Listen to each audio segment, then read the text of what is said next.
What's going on, folks? My name is Joe, aka J to the OE. Welcome or welcome back to Joey's Games, where we talk about video games, food, nerd stuff, or anything else that's going on in my life. In a previous video, I talked about video game collecting tips, so I thought I'd go a different route this time and talk about my video game collecting regrets. And hopefully, you can learn from my mistakes. Before we get into any of that, don't forget to hit like and subscribe if you're having fun with this content. And let me know in the comment section, what are your biggest video game collecting mistakes and regrets? Alright, so I've been collecting video games since November of 2021. I have probably over 650 games and over 25 game systems and handhelds. And I've certainly made a ton of mistakes in the last 6 years. The first mistake I ever made, once I decided that I wanted to collect video games, is then I just started buying stuff. So I had the Super Famicom, and I thought, okay, I have the Super Famicom, so of course, I'll need the Super Nintendo. Boom, I bought that. I bought a bunch of Super Nintendo games. And then I'm sitting here, like, I don't have a CRT TV, so I bought one of those too. Actually, I got one for free at Craigslist or Facebook Marketplace. And then now I have all these games, and I'm like, wait, I don't know which one I want to play. I actually don't even want to play any of them. And I just didn't want to miss out. You know, I just bought games way too quickly without really thinking about it. And that was a really, really big mistake. I should have stopped and thought about it, which actually leads me to number 2. Not having a purpose what I'm buying, you know? When I first started collecting video games, I just got everything. 1, it led to the first problem. I had too many games to play. And 2, it just felt like a big hodgepodge. And then I really, you know, I think there's a fine line between collecting and hoarding. But at that time, I felt like I was just hoarding games that I would never play, okay? Just because I wanted my shelf to look cool or anything like that. And it really just turned out to be a waste of money. You know, I sold all of them at a loss. So right now, I really have a big purpose to my buying. I have a list of the games that I want. And, you know, I never pay, unless it's a brand new game, retail. I always want to get it less than what it's supposed to cost me. That way, if I ever have to sell it, that I will at least make my money back. Number 3, and it kind of goes with the territory here with all this YouTube stuff, is comparing my collections with others. Finding that, like, oh, well, I don't have this, but this person has it, so I should get it because it's good, right? No, I want to enjoy my collection the way I want to enjoy my collection. At the end of the day, you guys aren't playing the games that I own. You know, and I'm not playing the games that you own. It's fine. You know, and I had to stop trying to compare my collection towards, like, Metal Jesus Rock's collection, which is over thousands and thousands of games. I'm like, nah, man, I'm good. I don't have that space nor the time. I really only want to buy the games that I want to play. And if I feel like I'm not going to play it again or have no more enjoyment out of it, then it's gone. I'm out. The only things I really keep are presents and gifts for me. Like, I have a broken, but the limited edition Star Wars Xbox 360. My buddy, best friend, he said it finally died on him and he was going to throw it out with the box. And I'm like, dude, I'll take it. It's great. You know, and it's a really nice, just looking piece in my game room. So, you know, yeah, obviously I'm not going to play it because it's broken, but it has a story for me. It has value because of that. Number 4, this kind of goes with the comparison, is that thinking that unless I buy these amount of games, then and only then can I consider myself a collector. You know what? Even if you have 2 or 3 games, if you want to name yourself a video game collector, go for it. You know, it doesn't matter to me. It shouldn't matter to anybody else either. Like, if you want to be a gamer, but only play mobile games, whatever. They're video games. Now, I know that might be controversial to some of you, but, like, it's games, man. Just let them have fun. How is that making your enjoyment any less or more based on what somebody else is enjoying? What makes you a legitimate collector? It's up to you, man. It's up to you. I would have to say maybe at least owning more than one game. Or, you know what? Forget it. It's up to you. Number 5. A lot of this goes with kind of the comparison. It's trying to collect to impress you guys. Sometimes I'm like, oh man, I want to get this so that I can talk about it on YouTube, or I want to get this so I can talk about it with my friends. So I was really just trying to collect to impress people. And again, that's not a good reason. The only reason I should be collecting video games is to play them, not because to impress people. Now, do I have impressive and rare stuff in my collection? At least I think I do, because it's valuable to me. But some of y'all might not even appreciate it, and that's okay, because I'm playing these games, not you.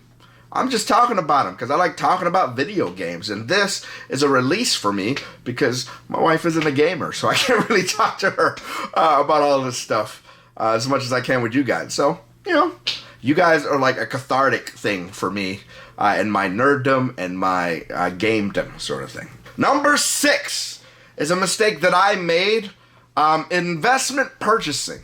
You know, I don't think video games are a good investment in the long run. Like, I wouldn't buy something just to sell it in a few years.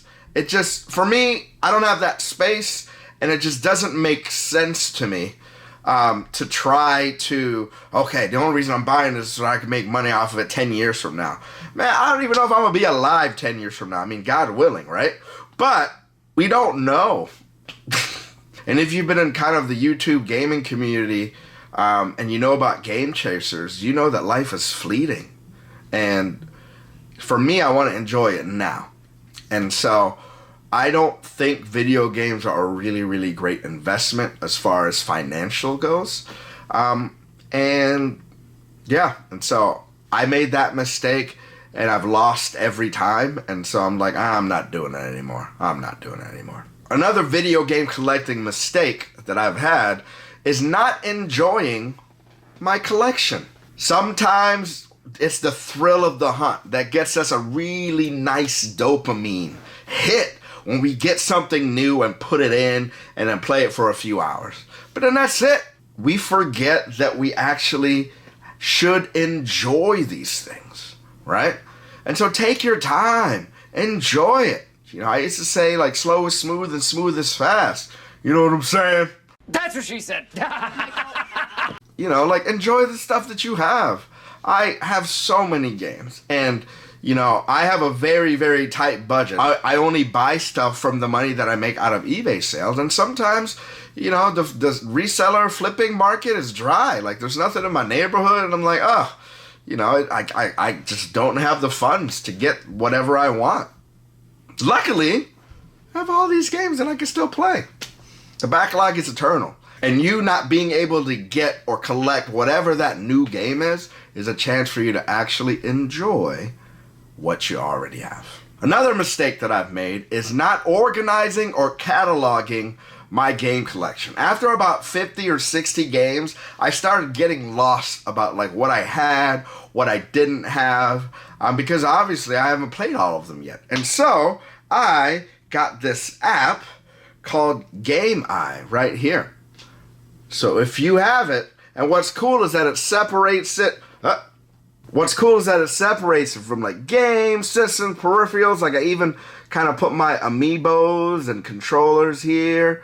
You know, games from the most recently added, and you could even go from like organize it from what costs the most and so on and so on. Same thing by systems. And this tells you what you have, and you can log what you paid for it to see if you kind of made any money off of it, if you want to sell it. Now this, what is this? Yeah, so Donkey Kong Bonanza, womp womp. I paid $65 for it after trade-in, and it costs right now $50. And so if I were to sell it now, I would be at a loss of 15, give or take. And so it kind of gives you a general idea of what the prices are on eBay after shipping and all of that. So yeah, so I highly recommend Game Eye to be able to catalog and organize your collection. There's also price charting but I got too lazy because there wasn't an app for that, and so I used to do both, and now I'm just strictly Game Eye for like the last year or so. Another big mistake, actually. This was my second mistake, is I bought for nostalgia and not for enjoyment. You know, I bought the things that I played when I was a kid, but I kind of grew from that. I'm like, I don't really want to play Contra on NES anymore. You know, I don't want to play Mario Kart Circuit on the SNES. It's not as enjoyable to me as Mario Kart 8 or Mario Kart World. You know, but I bought it because I'm like, oh man, I remember the feeling of this. And then you play it and then it's done. Like you put it on the shelf and then that's it. You know? So really, like, my retro collection has slowly dwindled. Just because I realize I'm not really gonna play it, you know. There's stuff I keep, you know, Mario Duck Hunt. I actually still play Duck Hunt.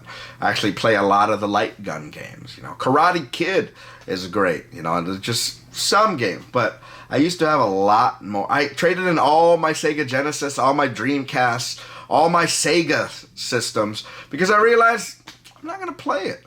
I traded in my PSP. My PSP, my PS Vita, because it's just been sitting on a shelf. You know, I bought all that stuff because of nostalgia, not really because I thought I'd enjoy it again. And I tried to get back the feeling that I had when I was, you know, 10, 15, 19, but I'm 40 years old. You're not the same. You're not the same gamer as you were when you were 9.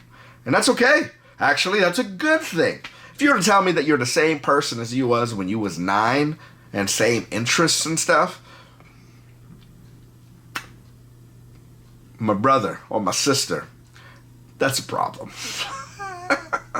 And the last mistake I've ever made, out of probably a ton, but I just wanted to keep it to 10, is not having a budget. It's easy to get whatever you want when you have no budget, you know, and having a budget really makes you value the game that you get a lot more. And honestly, for me, I get a little dopamine hit, like, not only when I buy the game, but when I, like, sell enough so that I made the money so I could buy the game. Like when I go on a reselling hunt. Again, if you're interested in me showing you kind of step by step on how I gotten all of this essentially for free, let me know in the comment section. But yeah, because I put myself in those parameters, yeah, sometimes I do have major FOMO. I'm not getting, I really want Hyrule Warriors Age of Imprisonment, right? But right now, the funds ain't looking good. And so I gotta wait. I just gotta wait. And honestly, more often than not, I wait enough, and man, I don't even care about playing that game anymore. And so probably in a few weeks, I'll care about playing something else. And so yeah, right now I'm like saving up for Black Friday because I wanna be getting some games on sale. So maybe, you know, there's some Nintendo games I've been looking at, and that'll be on sale. But yeah, set a budget. It's not worth it to get in debt over video games and pieces of plastic and metal and CDs. And yeah, and enjoy. So that's it. Those are my video game collecting mistakes. I hope that you guys have learned from my mistakes and that you do not make them. Let me know in the comment section, what mistakes have you made? That way we can all learn from each other. Otherwise, I will see you later, or I will see you another time.